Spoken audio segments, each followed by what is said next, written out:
All right. I'm in and set up. So, Abram, do you want to start us off? You want anything else? No, I guess I can just do bumper music. Let's do it.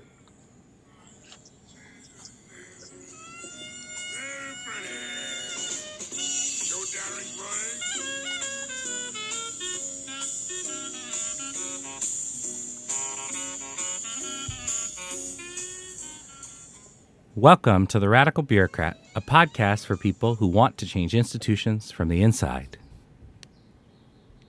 In New York City is early in the morning on Monday, March 23rd, but in South Korea it is almost bedtime, and we have someone in South Korea on the line. Jaekun Cho, welcome to the Radical Bureaucrat. Hi, thank you. It's a pleasure to be on. Yeah, well, thank you for coming on. Yeah, Jaken is a 37-year-old man living in Seoul, having grown up in Louisiana, down in Louisiana, which is the northernmost Caribbean city, as I understand it. Having grown up down in Louisiana up to elementary school, he's always been able to take an outsider's perspective when looking inward to Korean society. He's had different jobs from IT architecture to investment advisor, but his main career is in corporate accounting. And he's an extrovert, so the last several weeks have been very, very difficult, as all of my extroverts out there know. But he tells us he's excited to get on and talk to us and share his story. That's right. So, I Jaekun, go ahead. Sorry.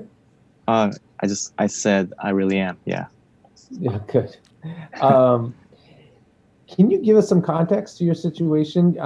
We're so glad to be in touch with you, and I should let our listeners know it was through our mutual friend Jim that we were able to make this happen. So we're glad to have you on. But tell us now, Mm-hmm. like, where are you? How are you doing? And then we want to hear more broadly, how are things in Seoul? Okay, so currently, and as has been the case for the past 2 or 3 weeks, I have spent the majority of the time indoors, specifically my home. Mm-hmm. Being an extrovert, I did try to go out as much as possible, maintain the appointments that I had. But because the society is making sure that we maintain our social distance, Mm-hmm. it has been difficult. Many appointments and meetings have been canceled and have turned to online conferences like we are doing now. Mm-hmm. And so I'm sitting at my desk in my bedroom, and this has been the common scenery for the past 2 or 3 weeks. To be honest, it's getting comfortable, and that is actually the part that I'm worrying about because Mm.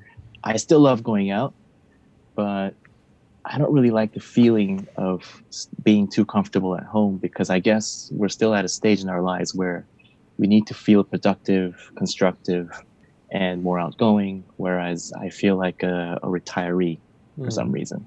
Mm. So tell us a little more. Um, First, do you live alone? Are there other people in your household? There are other people. I live with my family. I'm not married yet. Uh-huh. My parents and my younger brother. Okay. And my younger brother is going through a difficult illness phase right now. So we have government caretakers constantly coming in and out of our home, Wow. visiting, helping, taking care of my brother. Uh-huh. And in the midst of all that, I am working from home whenever I can Right. and going out whenever I can. Uh-huh. But yeah, it's true that for for quite a while, our entire society has been fearing going out and being socially active. Yeah. And When you how But long say, I has? when you say going out, what do you mean? going out in general to do whatever we do on a daily basis, So from just going to leaving the work house. to Yeah. meeting friends or even going grocery shopping. We can actually grocery shop online here. These major supermarkets will actually deliver the groceries to your house. So that's what my mother's been doing for the past few years. And yet, every time she goes online, she finds that many groceries that we used to buy with no issue are now all sold out because more and more people are uh, ordering online. And yet, when we get to the actual supermarkets, they're stocked. They're fully Mm. stocked. Hmm. Hmm. Um, so first, I'm sorry to hear about your brother. That sounds like it just adds that much more stress to this whole situation. Yeah. How are your parents doing? Well, they have been managing. Yeah, they've been getting by. I mean, I didn't mean to make this about my brother, but Yeah. No, it is that's a okay. fact, Yeah. right? Like we have, my mother has been going through dialysis because of her kidney problem for a few years now. Mm-hmm. My brother's in bed, so of course, as a family member who lives with him, I must also be very cautious not to contract the virus when I'm out because, Yeah. like, being a healthy male, I probably can handle it and will probably get back up, even if I did somehow get infected by the COVID Right. 19 virus. But for certain members of my family, it will be much more difficult for them, and it can be fatal. Yeah. So, yeah, I have a certain responsibility. So balancing that responsibility and my desires to go out and meet people or be active has been, I guess, the challenge in the Yeah. recent weeks. Yeah. Right. And it's interesting you're talking about going out and meeting people and being active because in New York City, we're being told this is the, the governor does not want to use the words lockdown, but this has essentially been a lockdown, and it only got more intense this weekend Mm-hmm. uh, because Mm-hmm. he's been saying very clearly, no gatherings of any kind. All small businesses are closed, like all non-essential businesses are closed. I mean, Mm-hmm. not small businesses, but non-essential. And so, can you give us a little bit more context for South Korea and Seoul? How long has this been going on? So this is we're basically to our second week now. But how long has it been going on for you all, and and how much has life changed? And we're also particularly interested to hear from you because South Korea is being held up as a model for the rest of the world. So people talk about what a disaster the response has been in the United States and uh, how much worse this could get. And they point to South Korea as one of the countries where the virus has been contained. And I don't know if that's your actual lived experience, but that's the Mm-hmm. media that I'm seeing on this end. So I'm wondering how it compares to your lived experience. But start with when did it start, and then zoom out from there. Okay, so um, as far back as I remember, it was late January to early February Mm-hmm. when people were starting to get cautious, Right. but not really afraid to leave their houses.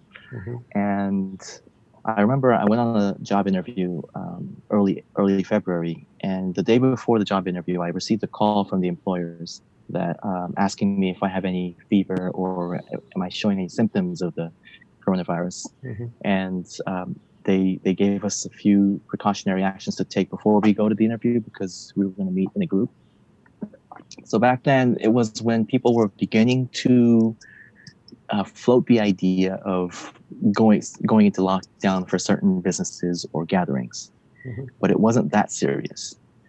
But then over the next few weeks, throughout February, every day we found at least 500 new infected patients, Mm-hmm. confirmed patients, right? Mm-hmm. And then the fear started rising, like wildfire. And then Mm-hmm. we started receiving calls from a lot of these organizations that that usually rent their locations for meetings or conferences, that their organization is also going into lockdown for the next few weeks, so they will not be able to host our meetings, etc. Mm-hmm. So as a result, I think that was when, for about a month now, I think that was when people really started to stay home more, or only going out for what is mandatory. For companies that still allow their employees to come into work, people would go to work and then go straight home afterwards. They would not make any more appointments or meet up with other people. And that's a big And change for Koreans who often go out after work with their colleagues. Is that correct? right, right, because it's a very common scene if you go to those major downtown subway stations, that you see all these people standing outside the exits waiting for whoever they're waiting for to meet up, right, for dinner or for lunch or whatnot. And now we experienced, at least for a month, a significant decrease in the number of people who went out to meet people. Mm-hmm. But funnily enough, in the past couple of weeks, I found that people started coming out more again. It's either because people feel relatively safer than they used to, or we have just gotten very desensitized to the situation that after having spent almost a month indoors, people just want to go out no matter what. They are still wearing masks, and I feel they are still very conscious about the people around them, but it doesn't really seem to be stopping the people from going out anymore. So I guess that's a plus. And in recent news, I haven't really heard much updates about any more increases in confirmed infected patients. So I guess from the outside, it could look like we have successfully contained. And I do admit that South Korea does have one of the best medical systems in the world.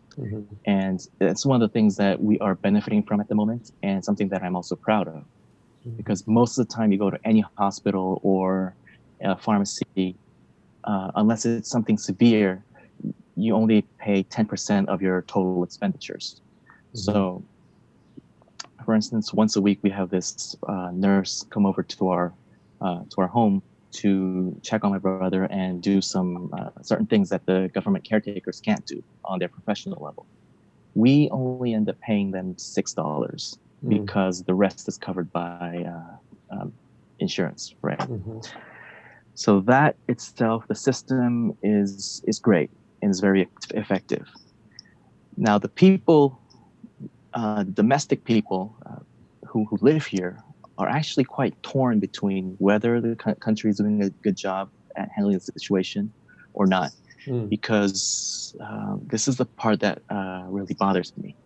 Now, when situations like this happen, either it's a pandemic like this one, or it's something related to North Koreans acting up, or anything, it always becomes a political battle between the supporters of an administration or the anti-supporters. So people have these back and forth arguments about our current president and how he's handling the situation, because common sense dictates that if a pandemic, a virus breaks out somewhere, you quarantine that area and you prevent any people who have recently been there to either go into quarantine, or you prevent them from coming into the country. But for some reason, our president left our borders wide open to people from China. And of course, the citizens are concerned that that might have been one of the biggest reasons why South Korea in the beginning was second to China with the most number of infectants. And yet, people who have voted for our president and who are supporters would sometimes, I feel, they would defend him at all costs. And it gets to a point where I feel they're defending the president, not our country. So from inside, we have these arguments about whether or not we're doing a good job. And people are quoting outside media articles to support their claims, whether they're for or against the president. So I can't really tell if what you're hearing on the media is accurate or it's just one part of it. One thing I can say for sure is that our medical system is really effective, and it's something that people of Korea can be proud of. Yeah. Well, that sounds familiar in terms of you have some people who support a president and some people who don't, and they have trouble communicating about that. I can relate to that.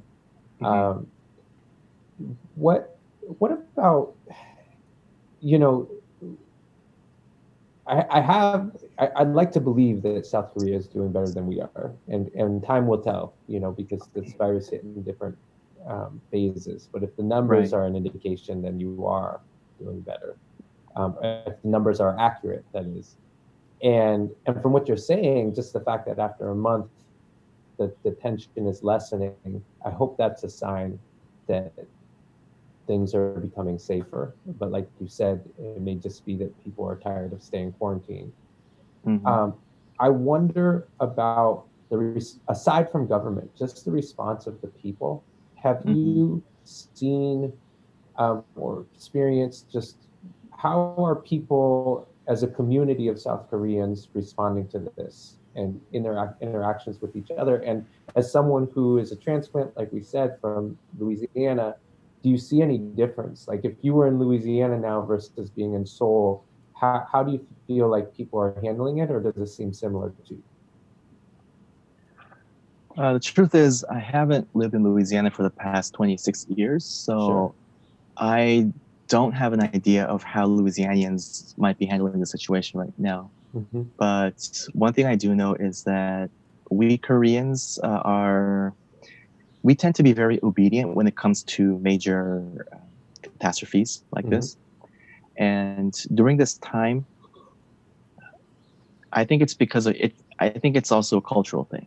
Hmm. People here are afraid to stand out in a negative way, or Hmm. sometimes even a positive way, because they don't like receiving spotlight. Hmm. So when an organization or government announces a certain code of action, most people will make great effort to abide by that code. Hmm. So when we started to see a decrease in the number of increased confirmed infectants every day, Hmm. we couldn't really tell as uh, laymen whether it's because of the system or it's because people have actually followed the rules, wearing masks, washing hands, and staying home as much as possible. And on the subway, one thing I notice is if someone is not wearing a mask, or if somebody so much as coughs, then that person will get a lot of stares from people. Hmm. And you can even witness certain people moving away from that person to trying to stay clear of any possible infections. Hmm. Other than that, most people are quite nice about it. Hmm. They follow the rules, and I think that is the reason why I guess somehow we were able to contain. I mean, it's not over yet, so we can't say for Sure. sure, but so far it seems to be going quite well. Hmm. But then we don't really know because, like I said, people have started to come out again, and I guess time will tell. But one thing is, organizations and companies are still not letting their employees come on full time. Hmm. So many companies are doing rotation. Some companies are ordering their employees to work from home, and any location services where they rent their meeting rooms for conferences, they're still closed down. So Hmm. Yeah, it's interesting the point about uh, the, the you said kind of the culture around following a code. If the code comes out and says we've got to do this or that, we've got to work together and do it. I think one of the hmm things that we've been talking about in our family is the kind of American independent spirit and this idea that we kind of do what we want. And that, Florida and Texas are, they're going to close whatever they want to close. They don't have to close anything if they don't have to. uh-huh. This kind of like almost kind of attitude, American attitude that is, maybe one of our chief global exports if you think about entertainment, right? Uh-huh. Yeah, and that really works against us here. We've gotta be willing to submit to the collective good. Otherwise, we're in big trouble. I also wonder about some of the differences in the culture around. Taking shoes off and outside inside clothes. A Korean friend mentioned to me that there's a really common outside inside clothes culture Uh-huh. that we don't have here. We don't have that so much in America. Really? I was under the impression that that much we had in common. Like Hmm. obviously, if you go out in jeans or especially for women, if they go out in a tight dress, when they get home, they're gonna want to get back into some comfortable clothes where they can just lie around, right? So, I mean, yes, I personally have that habit. I have different clothes that I wear at home from what I wear when I go out, and I'm sure a lot of people share that. Mm-hmm. Um, but I guess culturally speaking, I think each culture has its pros and cons Sure. Hmm. because in the case of the US, I think it's that particular individuality that allows for more creativity and innovation. Whereas here, when you ask people if they have any questions or if they have something to say or if they have any good ideas, more often than not, they will feel too afraid to express themselves in public.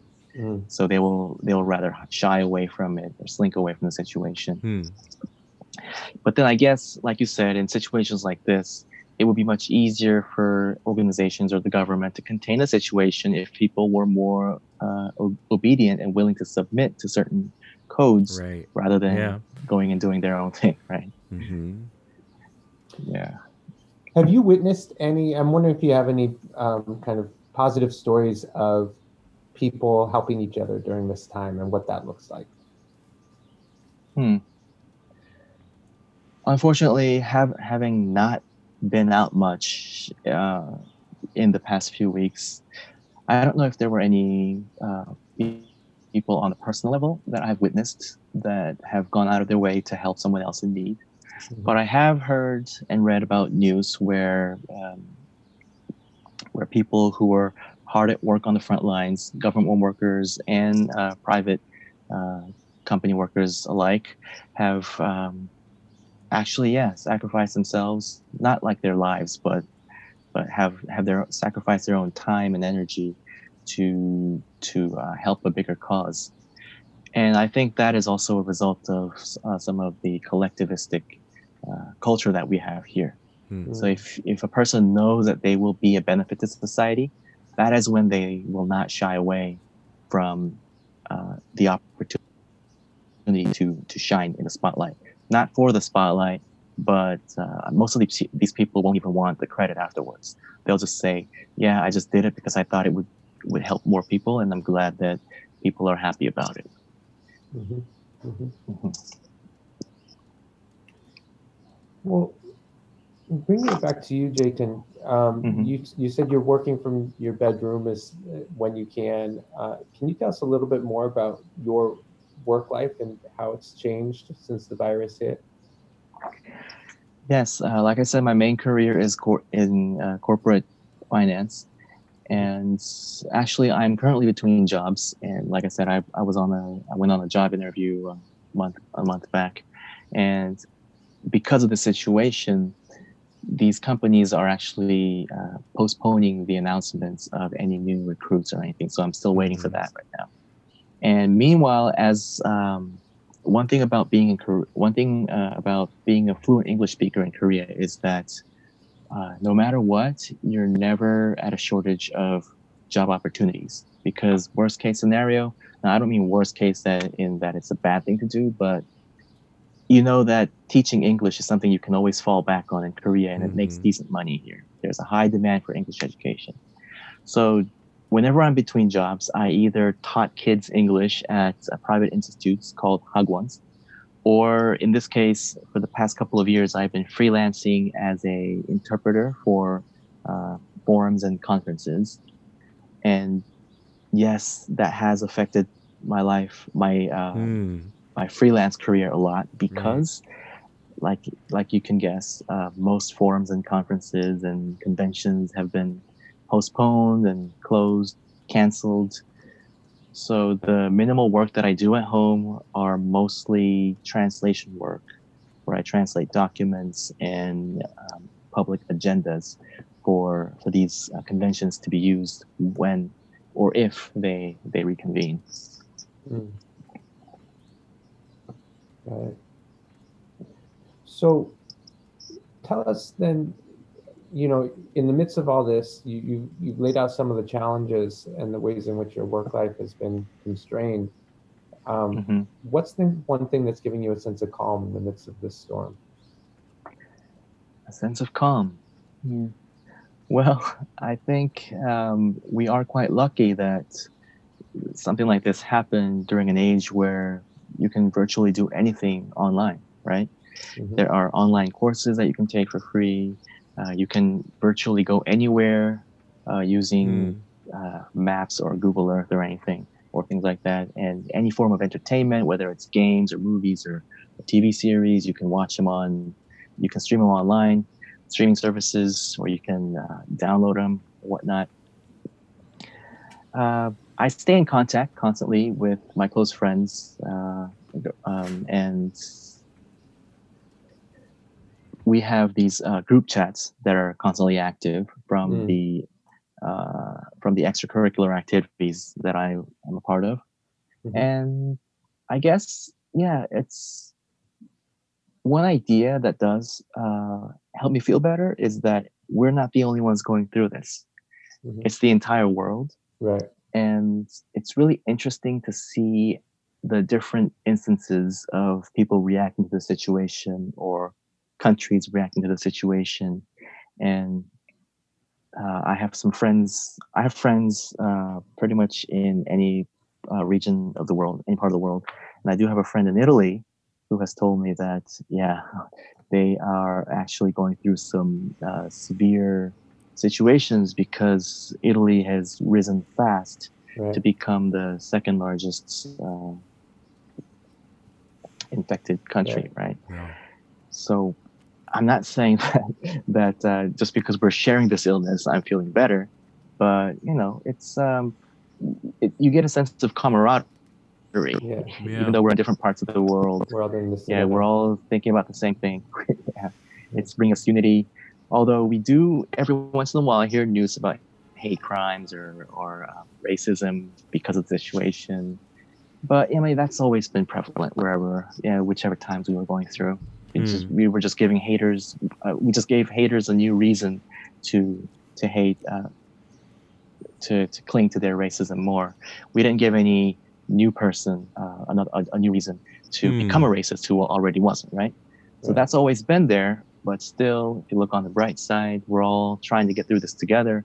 And just like you and I, like if it weren't for the situation about you wanting to get to know the situation in South Korea through our mutual friend Jim, we wouldn't be having this conversation. So I gotta say, it is opening up a lot of new possibilities. If we just look for them, opportunities are there, and we are forming new connections through this. Yeah. Yeah, I appreciate that so much, and I think what you're saying brings me comfort too. That we are profoundly connected. You know, that we are vulnerable to the same things. We are in need of the same things: food and water, and Right. sunlight and connection. And yeah, we are super fortunate to live in a time where we have such an abundance of sort of technological solutions to things that our ancestors didn't have. So hopefully we'll get through it, and we'll have those new connections, like you're saying. Thank you for sharing that. Yeah. Oh, my Hey, pleasure. Yeah. guys, I kind of want to call an audible here, which normally what we do is at the end of the call, our whoever we're interviewing gets off, and Abram and I talk about what we learned. But Jake and I'm wondering if you have a few minutes, you could stay on the line and listen to what Abram and I have taken away from the call, and then respond, particularly since I want to know what your reaction is from over there, and if there's anything that we're missing or that you want to add after you hear what we're taking away. Does that work for Oh, you? right. It does. Yeah, certainly. So I'll stay on. All right. So, Abram, like a good radical, we talk about what we learned today. So, let me start by asking you, if you're ready, what's one thing you learned today that you can use to create a more just and equitable world? I think a thing that Jakin said early on about kind of getting accustomed to kind of being by yourself at a desk in your room or whatever, and what that means. Like what is the impact on my person, my spirit, myself, from making my different choices as I go through the crisis. Um, I think the thing that gives me a lot of hope hearing Jake and talk about their situation is just how similar it is. How it's just life, and it's inconvenient, and there's a lot of uncertainty, and the same basic things. Groceries are an issue. Like it's just very reassuring to feel that sense of solidarity. Even though we've got thousands of miles of physical distance between New York City and Seoul, the two cities are very profoundly connected. There's a lot of connections between the two cities, and those connections bring me great hope. So Okay. All right. So, for me, I am struck by the similarities. Uh, I'm also scared for us here in New York because your medical system sounds amazing, and we don't have that. And we know that people are not getting the healthcare that they need here. We also know that people are not, both because it doesn't exist and because they're not seeking it out because they know they'd have to pay for it and they can't afford it. And Oh, so that scares me, and that just points to the need for a government, and really a government is a reflection of the people, who are willing to take care of each other. Yeah. I, I also think about what you said about Koreans being obedient people. And I think that we understand, we've been talking about the difference between an individualistic and a collectivist culture, and that there are pros and cons to being both ways in certain situations. And I just am sitting with that and thinking about it. And I think being collectivist is more than just being obedient, but because the obedience is there not only because not just as a deferral to authority, but because Yeah, out of I a common imagine good, right? a common good, right? Like a sense of we're Mm-hmm. doing this because we need to trust in the authority for the sake of everybody around, and we have that. Uh, Mm-hmm. but again, that can be a double-edged sword. Right. Yeah. Mm-hmm. I mean, I got to And tell you, yeah, it scares me a little bit to think about a lot of government control about what kind of businesses can be open, and right. you know, there's a part of me that gets real like sketchy around the idea of government run anything, and yet, Right. you know, what we really need, like Sam said, is a people, not just a government, but a government that represents a people who are Mm-hmm. interested in taking care of each other and a public or common good. That's right. Mm-hmm. So that's what I'm taking away. So any last just responses to what you heard or other thoughts, Jakin, that you want to leave us with? Well, hearing both of you sum up what we discussed, I do realize that I guess the biggest takeaway from this is that this virus situation, for what it's worth, has put the entire world on the same page for once. And it seems that after hearing your sides of the story, we are not really that different in terms of how we are handling the situation, how we want to handle the situation, and how we want things to be after all in the end. And I guess that, in a way, might sound cheesy, but should be the hope that keeps us going. Mm-hmm. Yeah, I think it's Yeah. okay. I think it's okay to be a little cheesy. I think we Mm-hmm. need that. You know, we need to Yeah. give ourselves permission to be a little cheesy. Right. We deserve credit. We do. Yeah. Yeah. Mhm. Jakin, I I want you to just. oh, go ahead. Yeah. Go ahead. Sorry. No, anything else you want to say before we sign off? Oh, I just hope that I don't know exactly what the medical system or the health insurance in the States is like. I mean, I have heard stories of it. I know it's a lot more difficult than here and a lot more expensive. Mm-hmm. I have read an article where a woman had to pay up to $34,000 for her checkup over this virus. I don't know how much of that is true, Mm-hmm. but I do hope that the U.S., being one of the most powerful nations in the world, figures out an efficient way to allow sufficient health care for people who don't have access to it, whether because of shortage of funds or simply because they're not Yeah. aware. Uh, Yeah, we sure hope so too. I mean, we mhm, saw in the U.S. there was a massive increase in the social safety net after the Great Depression, and mhm. we're hoping that this Yeah. crisis leads to a similar response. And a lot of it will depend on the next presidential election and just how we come out of it as well. So, but Yeah. Jakin, I Right. want you to know that we will be thinking of you and your parents and your brother and sending all the positive thoughts that we can your way. And we appreciate being in touch, and we're glad to make your acquaintance, and we'll continue to be in touch. Yeah. Thanks, Jacob. Yeah. Thank you. That means a lot to me, and it was a pleasure to be a part of your podcast. Thank you for giving me the opportunity. You're welcome. We'll talk to you later. Yep. Speak Okay. to you soon. Take care. Yeah. Take care. Bye bye. All right. Well, I think that all that's left is to end like good bureaucrats. That's right. The views expressed So, here are our personal opinions and do not reflect the official or unofficial position of any government agency, policy, party, leader, or really anyone besides the two of us and maybe you, but maybe not. This content has not been sponsored or approved by anyone and was mostly just made because we wanted an opportunity to talk about things that matter to everyone, whether they realize it or not. Thanks for listening.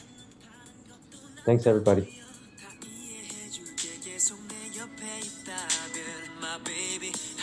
Understand everything for you, girl. 나 스쳐가는 사람들 속에서 너만 보여. 가끔씩 네가 한눈 파는